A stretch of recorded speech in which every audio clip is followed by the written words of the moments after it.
Okay, so this segment is a little bit of a tribute to the 518 Rainbow Hunt project that's going on right now on social media, which is fantastic. If you weren't aware that it was going on, you should check them out on Facebook. It's bringing a little bit of joy to a lot of people's lives right now.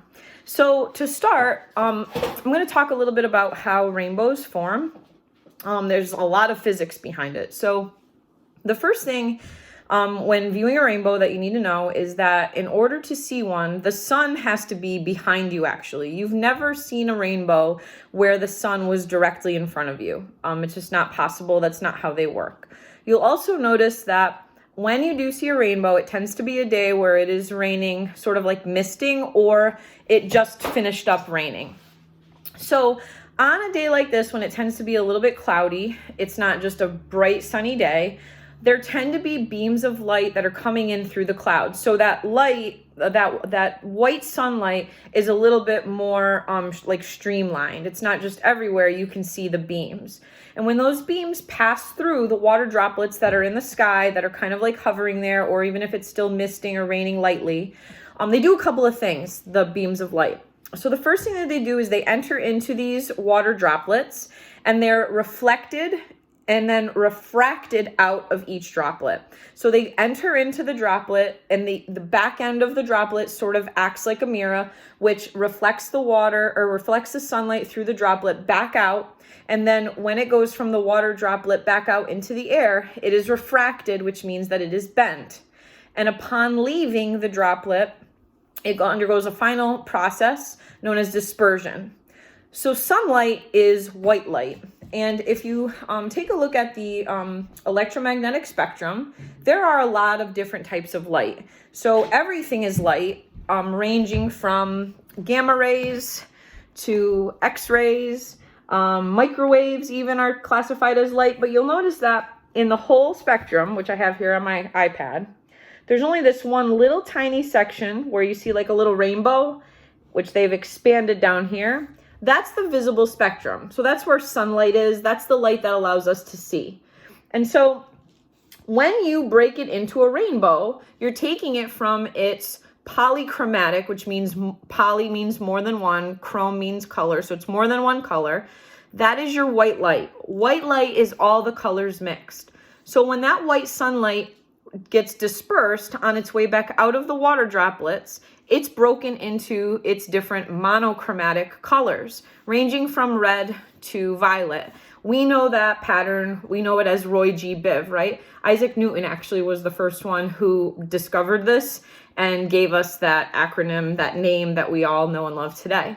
So it always goes in this order because it goes from red, which is the lowest energy color, and it is bent the least, down to violet, which is the highest energy color, which is bent the most. So that's why it tends to be on the bottom of the rainbow that has, it's bent more. And you'll notice that when you pass a light beam through a prism, violet is clearly the most bent, red the least bent, which is on top. So rainbows are always in this pattern. And again, it's that white light that's being broken into its colors that are usually mixed all the time.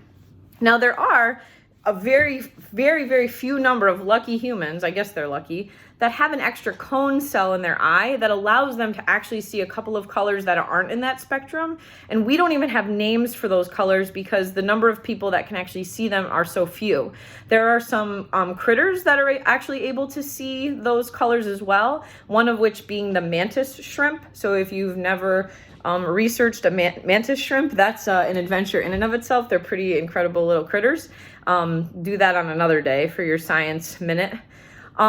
So how can you explore rainbows a little bit more at home? One thing you can do, the classic, more of a summertime example, it's a little cold out right now, you can mist with the hose. Just make sure that the sun is to your back. You can also see a rainbow on a CD or a DVD on the silver, the bottom part. If you have a prism or a crystal at home that'll break the light up for you, you can observe it there. You can also make a rainbow through a glass of water using this setup that I'll show you here, which is simply a clear glass with water in it, a piece of paper with a slit cut out, and some tape. So I'm going to show you that right here. Glass, water, with a piece of paper with a slit cut in it on the side, and you'll kind of just hold your flashlight sort of inside the cup, and you want to try to just move it a little bit around until you have that 42-degree angle-ish. That's going to give you the rainbow out here on the other side.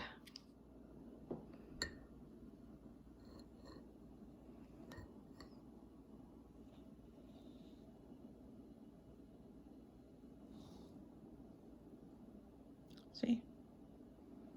And you'll notice that the top still has that red, and the blue and the violet are still at the bottom.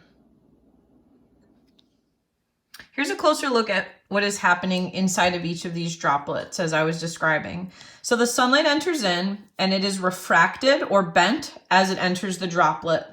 It then reflects off the back of the droplet, and it is refracted or bent once again as it exits the droplet.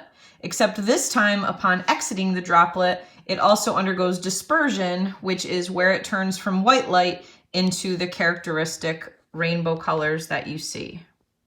Okay, so as you're creating these rainbows with your child, some of the things that you want to make sure that you just reiterate with them are that the pattern of the colors is always the same. So make sure you point that out to them.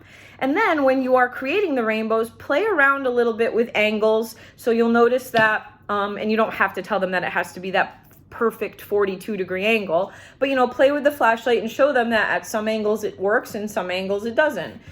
With the hose, have them try it facing the sun or with the sun to their side, and then point out to them that they only see it when the sun is truly to their back. So with any experiment, you can play around with those variables a little bit to really get something out of the activity.